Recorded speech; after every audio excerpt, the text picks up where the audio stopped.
অসমৰ পৰা মৌলবাদীক উৎখাত, অসম চুক্তি ৰূপায়ণকে ধৰি কেইবাটাও দাবীত আজি সদৌ শিৱসাগৰ জিলা ছাত্ৰ সন্থাই এটা বিশেষ প্ৰতিবাদী কাৰ্যসূচী তেওঁলোকে গ্ৰহণ কৰিছিল। আৰু আছুৰ যি কাৰ্যালয় সেই শ্বহীদ ন্যাসৰ পৰা ওলাই আহি দলমুখ চাৰিআলি হৈ মুক্তিনাথ চাৰিআলিত বৰ্তমান আমি দেখিছোঁ যে আছুৰ যি প্ৰতিবাদী মিছিল ইয়াত আমি দেখিছোঁ। আৰু সদৌ অসম ছাত্ৰ সন্থাৰ সাধাৰণ সম্পাদক সমীৰণ ফুকন আছে, মই তেখেতৰ ওচৰলৈ আহিব বিচাৰিছোঁ। ইতিমধ্যে আপোনালোকে অনশনৰ দৰে কাৰ্যসূচী গ্ৰহণ কৰিছিল, আজি পুনৰ প্ৰতিবাদী এই কাৰ্যসূচী এলানি সত্যাগ্ৰহ কাৰ্যসূচী সদৌ অসম ছাত্ৰ সন্থাই ঘোষণা কৰি ৰখা 4 ছেপ্টেম্বৰত অনশনৰ পৰৱৰ্তী পৰ্যায়ত আজি পুনৰ বিক্ষোভ কাৰ্যসূচী ৰূপায়ণ কৰা হৈছে। আমাৰ স্পষ্ট কথা, অসম চুক্তিৰ আধাৰত বিদেশীৰ সমস্যা সমাধান হ'ব লাগিব। অসম চুক্তিৰ 6 নং দফাৰ আধাৰত ভাৰত চৰকাৰে গঠন কৰি দিয়া, গৃহ মন্ত্ৰালয়ে গঠন কৰি দিয়া অৱসৰপ্ৰাপ্ত ন্যায়াধীশ বিপ্লৱ কুমাৰ শৰ্মা আয়োগৰ যি প্ৰতিবেদন, সেই প্ৰতিবেদন কাৰ্যকৰী কৰি খিলঞ্জীয়া মানুহক সাংবিধানিক ৰক্ষা কৱচ প্ৰদান কৰিব লাগিব। ভাৰত বাংলাদেশৰ উন্মুক্ত সীমান্ত স্থিৰ হ'ব লাগিব।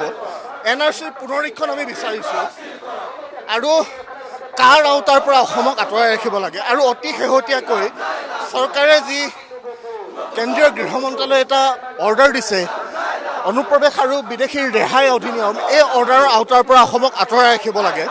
আমি স্পষ্ট কথা, অসমক কেতিয়াও বিদেশীৰ চৰণীয়া পথাৰ হ'বলৈ দিয়া নহ'ব। ভাৰত বাংলাদেশৰ উন্মুক্ত সীমান্তইদি বাংলাদেশীৰ আগ্ৰাসন হ'ল, আমাৰ সত্ৰৰ ভূমি বেদখল হ'ল, বনাঞ্চল বেদখল হ'ল, ইয়াত মৌলবাদী জেহাদী শক্তিৰ উত্থান ঘটিল, যি উত্থানে ভাৰতবৰ্ষৰ অখণ্ডতা সাৰ্বভৌমত্বৰ প্ৰতি ভাবুকি কঢ়িয়াই আনিছে। তাৰ পাছতো ভাৰত বাংলাদেশ সীমান্তত বিদেশী অনুপ্ৰৱেশকাৰীক দেখিলে গুলীওৱাৰ নিৰ্দেশ দিবলৈ এখন চৰকাৰে সাহস নকৰে।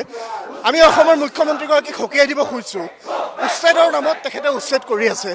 কেৱল উচ্ছেদৰ নামত উচ্ছেদ হ'লে নহ'ব, জাতিটোক সুৰক্ষিত কৰি ৰাখিবৰ কাৰণে অসম চুক্তিৰ আধাৰত বিদেশীৰ সমস্যাৰ স্থায়ী সমাধান হ'ব লাগিব। ৰাইজে বিচৰা ধৰণে চৰকাৰ পৰিচালিত হ'ব লাগিব আৰু অসমৰ মানুহ যাতে অসমৰ ভূমিত সদায় উজ্জীৱিত হৈ থাকিব পাৰে তেনেকুৱা এটা পৰিৱেশ সৃষ্টি কৰিব লাগিব। অন্যথাই চৰকাৰৰ এনেকুৱা হঠকাৰী সিদ্ধান্তৰ বিৰুদ্ধে, চৰকাৰে জনসাধাৰণৰ বিপৰীতে থিয় হোৱা এই সিদ্ধান্তৰ বিৰুদ্ধে সদৌ অসম ছাত্ৰ সন্থাই প্ৰবল গণপ্ৰতিৰোধ গঢ়ি তুলিম। কাৰ আওতাৰ পৰা আমাক আঁতৰাই ৰাখিব লাগিবই, শেহতীয়া অৰ্ডাৰৰ পৰা অসমক আঁতৰাই ৰাখিব লাগিব। অসমৰ ভাৰত বাংলা সীমান্ত স্থিৰ হ'ব লাগিব। খিলঞ্জীয়া মানুহক সাংবিধানিক ৰক্ষা কৱচ দিব লাগিব। NRCৰ পুনৰীক্ষণ লাগিব, এইখিনি কথা স্পষ্ট। আৰু এইখিনি কথাত যদি চৰকাৰে যাৱতীয় পদক্ষেপ গ্ৰহণ নকৰে, চৰকাৰৰ বিৰুদ্ধে কঠোৰ স্থিতি লোৱা হ'ব, এই কথা স্পষ্ট। মানৱ হাজৰিকা আছে, সদৌ শিৱসাগৰ জিলা ছাত্ৰ সন্থাৰ সভাপতি, মই আপোনাৰ ওচৰলৈ আহিছোঁ। প্ৰতিবাদৰ পিছতো যেতিয়া চৰকাৰে কোনো ধৰণৰ গুৰুত্ব আৰোপ নকৰে, ইয়াৰ পৰৱৰ্তী পৰ্যায়তো প্ৰতিবাদ চলি থাকিব। সকলো চৰকাৰে অকল বিদেশীৰ সমস্যাটো স্থায়ী সমাধান কৰিম বুলি কয়, কিন্তু তেওঁলোকে দিছপুৰ আৰু দিল্লী চৰকাৰ গঠন কৰাৰ পিছত তেওঁলোকে সমস্যাটো সমাধান নকৰে। তাৰ কাৰণে সদৌ অসম ছাত্ৰ সন্থাই আকৌ ৰাজপথলৈ ওলাই আহিবলগীয়া হৈছে। অসম চুক্তিৰ আধাৰত 71 চনৰ 25 মাৰ্চৰ পিছত অহা যি ধৰ্মই নহওক, হিন্দুৱে হওক বা মুছলমানে, তেওঁলোকক বহিষ্কাৰ কৰাৰ কথা কোৱা হৈছিল। কিন্তু চৰকাৰখনে শেহতীয়াভাৱে 2024 চনলৈকে আইন প্ৰণয়ন কৰি পেলাই হিন্দু বাংলাদেশীক সংস্থাপন কৰিবলৈ লোৱা কাৰ্যসূচী কেতিয়াও মানি লোৱা নহ'ব।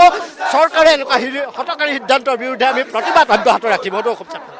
প্ৰতিবাদৰ দৃশ্য আমি দেখুৱাইছোঁ। শিৱসাগৰত এটা দীঘলীয়া শাৰী, কেইবা শতাধিক ছাত্ৰ ছাত্ৰী এনেধৰণে ওলাই আহিছে সদৌ শিৱসাগৰ জিলাৰ ছাত্ৰ সন্থাৰ নেতৃত্বত।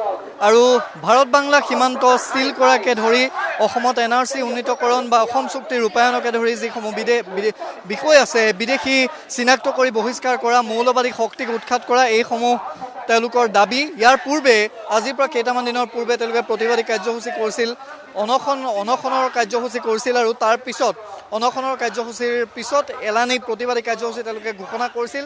আৰু এতিয়াও তেওঁলোকৰ পুনৰ দাবী যে যদি এইসমূহ দাবী ৰাজ্য চৰকাৰ বা কেন্দ্ৰীয় চৰকাৰে গ্ৰহণ নকৰে, তেতিয়াহ'লে পুনৰ এনেধৰণৰ প্ৰতিবাদে কঁপাই যাব আৰু সমগ্ৰ ৰাজ্যজুৰি যি তেওঁলোকৰ সদৌ অসম ছাত্ৰ সন্থাৰ প্ৰতিবাদ, সেই প্ৰতিবাদ অব্যাহত থাকিব।